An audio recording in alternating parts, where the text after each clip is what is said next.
मेरे channel science वेदा bye ममता मित्तल। आज मैं आपको करवाने जा रही हूँ क्लास 10th का बहुत ही इम्पोर्टेंट चैप्टर लाइट, रिफ्लेक्शन और रिफ्रैक्शन। इस चैप्टर में आपको पता है एग्जाम में 3 to 5 मार्क्स का क्वेश्चन आता है। तो उन 3 मार्क्स में इस चैप्टर की मोस्ट इम्पोर्टेंट टर्म क्या पूछी जाती है, that image formation by the concave convex mirror या फिर concave convex lens. Concave mirror के बारे में आज हम हमारी इस वीडियो में डिस्कस करेंगे। आपको बुक्स में बहुत ही इसका एक चार्ट दिया गया है and students feel that is complicated to learn. उसको लर्न करने का मैं आपके पास बहुत ही सिंपल मेथड लेकर आई हूँ। By your hand you can easily learn that table. तो टेबल को लर्न करने से पहले थोड़ा सा हम स्टडी करते हैं कि व्हाट इज कनकेव मिरर। ये हमने कनकेव मिरर की प्लोटेशन की है।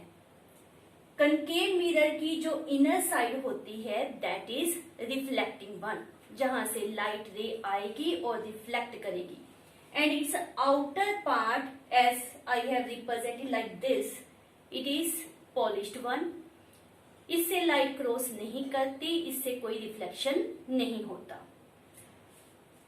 इसके जो डायामीटर होता है उसको हम रेफर करते हैं डायामीटर ऑफ अपर्चर।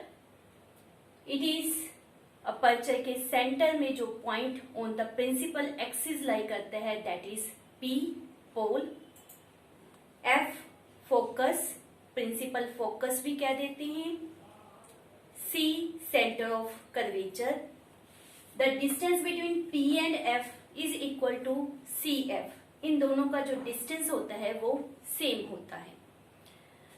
तो हमारे पास रेफर किया जाता है कि where is object locate, infinity पर, beyond C, between C and F, between F and P, at F at C।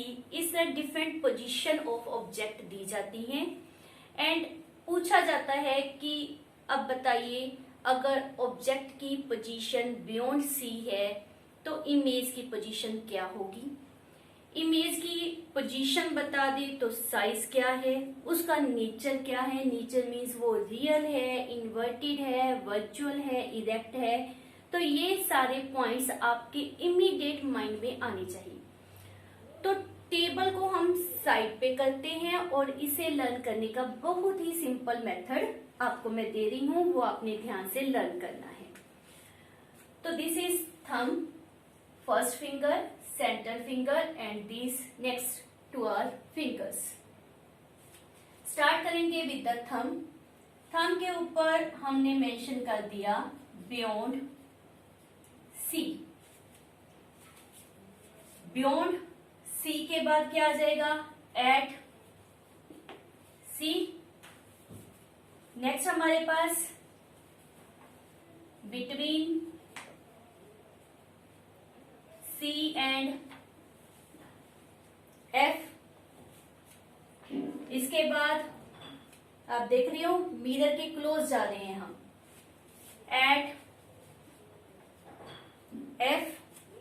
और लास्ट में क्या आ गया हमारे पास, बिटवीन F एंड P। ये मैंने जो भी रेफर किए हैं ये क्या लिखा है with the blue pen, that is position of object. आपको ऑब्जेक्ट की पोजीशन मेंशन कर दी गई है। अब हमने लर्न करना है what is position of image.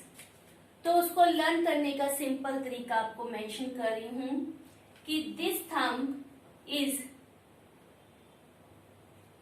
Combined with centre finger. Clear. और ये जो हमारी हथेली है, पाम है, इसके ऊपर इन्फिनिटी लाई करती है। इन्फिनिटी को हम ब्लू कलर से रिप्रेजेंट करेंगे बिकॉज हम ये ऑब्जेक्ट के लिए मेंशन कर रहे हैं।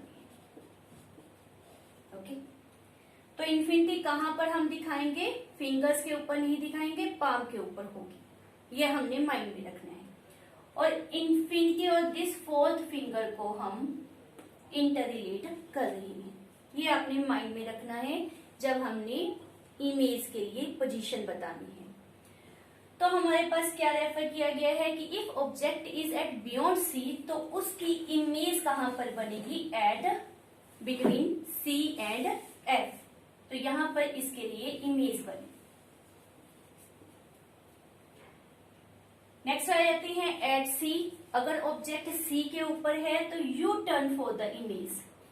यू टर्न मीन्स जहां पर आपका ऑब्जेक्ट है वहीं पर ही आपकी इमेज होगी। अगेन आई से, जहां पर आपका ऑब्जेक्ट है वहीं पर आपकी इमेज होगी। नेक्स्ट है बिटवीन सी एंड एफ। तो हमने ये डबल हेडेड एरो लगाया है, मीन्स अगर object between C and F है तो इमेज उसकी कहां पर बनेगी? Beyond C. Beyond C. Next है एट एफ। जब भी ऑब्जेक्ट एट एफ हो तो उसकी इमेज कहां पर बनती है? At infinity. ऑब्जेक्ट एफ पर, इमेज इंफिनिटी पर।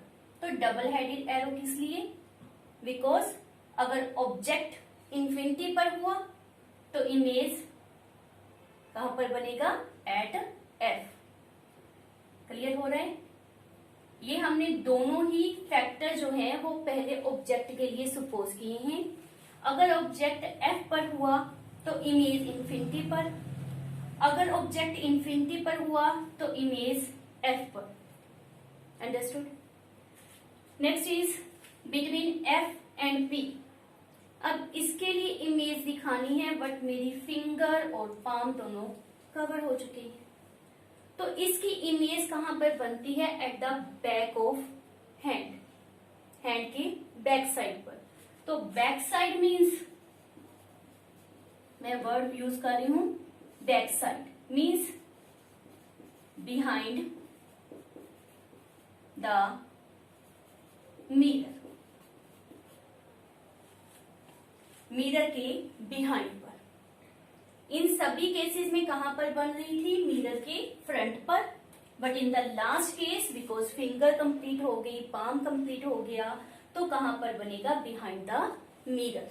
Clear? Behind the fingers, behind our hand.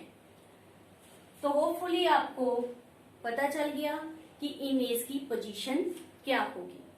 अब बताना है उसका साइज, वो भी बहुत इंपॉर्टेंट है। हमें जो 3 मार्क्स मिलते हैं वो किस तरह से मिलते हैं? पोजीशन बतानी है, साइज बताना है और नेचर। तो नेक्स्ट हम चलते हैं टुवर्ड्स अ साइज। तो साइज के लिए हमने क्या माइंड में रखना है कि सबसे पहले इसी पर आ जाते हैं। इसका साइज देख रहे हो सबसे छोटा है, तो इसमें इमेज क्या बनेगी? डिमिनिश्ड। यहां पर अगेन यू टर्न मीन्स जितना ऑब्जेक्ट का साइज उतना ही इमेज का साइज इक्वल। जितना ऑब्जेक्ट का साइज उतना ही इमेज का साइज। ये फिंगर बड़ी हो गई, इस तरफ जाते हुए वैसे भी यहां पर डिमिनिश रखा है, यहां पर इक्वल साइज, तो यहां पर क्या होगा? साइज लार्ज हो जाएगा। तो यहां पर हम क्या रेफर करेंगे? एनलार्ज्ड। क्लियर? अब आ जाते हैं यहां पर, तो यहां पर क्या हो जाएगी? Highly enlarged. ये माइंड में रखें, इस फिंगर के साइज पर मत जाना। इस तरह जाते हुए आप दिमाग में रखो साइज बढ़ रहा है, इंक्रीज हो रहा है। तो यहां पर एनलार्ज थी और यहां पर क्या हो जाएगी? Highly enlarge. इन्फिनिटी और से ऑपोजिट चलती होती है। इफ ऑब्जेक्ट आपका इन्फिनिटी पर है तो इमेज कहां पर बनेगी? At F. तो अगर ऑब्जेक्ट इन्फिनिटी पर है, उसकी इमेज एफ के ऊपर बन रही है, तो उसका साइज क्या होगा? Highly diminished. क्यों रेफर किया? एट एफ था, इन्फिनिटी पर हमने क्या कहा? Highly enlarged. तो ऑपोजिट टू दिस लाई करेगा, हाईली एनलार्ज्ड है तो क्या हो जाएगा, highly diminished.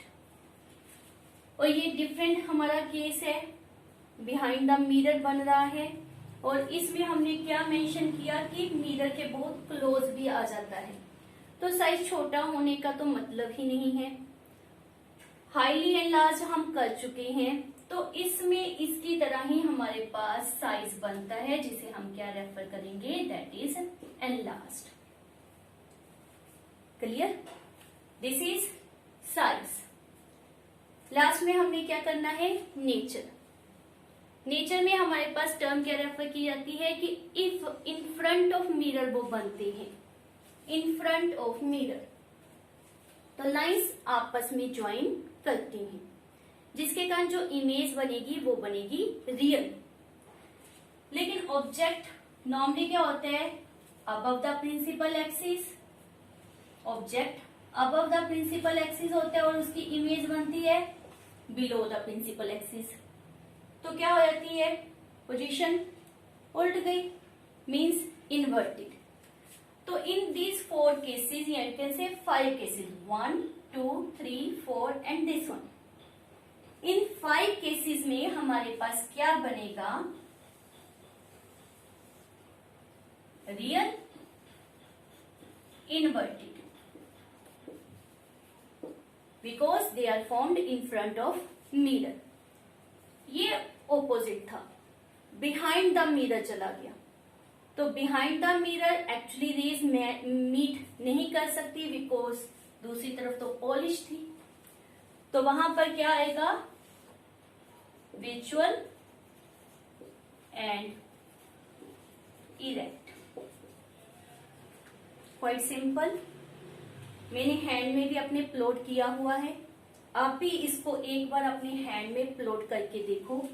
These are 6 cases, जिसमें से 5 केसेस में आपको रियल इन्वर्टेड मिलता है, और एक लास्ट में जब P और F के इन बिटवीन ऑब्जेक्ट होता है तो आपको विजुअल एंड इरेक्ट इमेज मिलती है। इस तरह करने से बेटा जो टेबल है वो साइड पर लग जाएगा, और ये आपको फॉर लाइफ टाइम याद रहेगा। जस्ट फॉर 1 टाइम मेरे कहने पर अपने हैंड पर इसको प्लॉट करो, आपको इजीली ये लर्न होगा। हमारी नेक्स्ट वीडियो में इसी तरीके से हम समझेंगे कि किस तरह से image formed by convex lens हम याद कर सकते हैं, बिकॉज मेरे पास बहुत से टीचर्स, बहुत से स्टूडेंट्स पूछते हैं कि how we can learn that table also. और इसका जो नेक्स्ट वीडियो का लिंक है इस वीडियो के डिस्क्रिप्शन बॉक्स में मैंने दिया है, तो इस वीडियो को लाइक, शेयर एंड सब्सक्राइब जरूर करें, अपने मार्क्स 100% तक लेकर जाएं। Best of luck to all students. Till then, bye bye.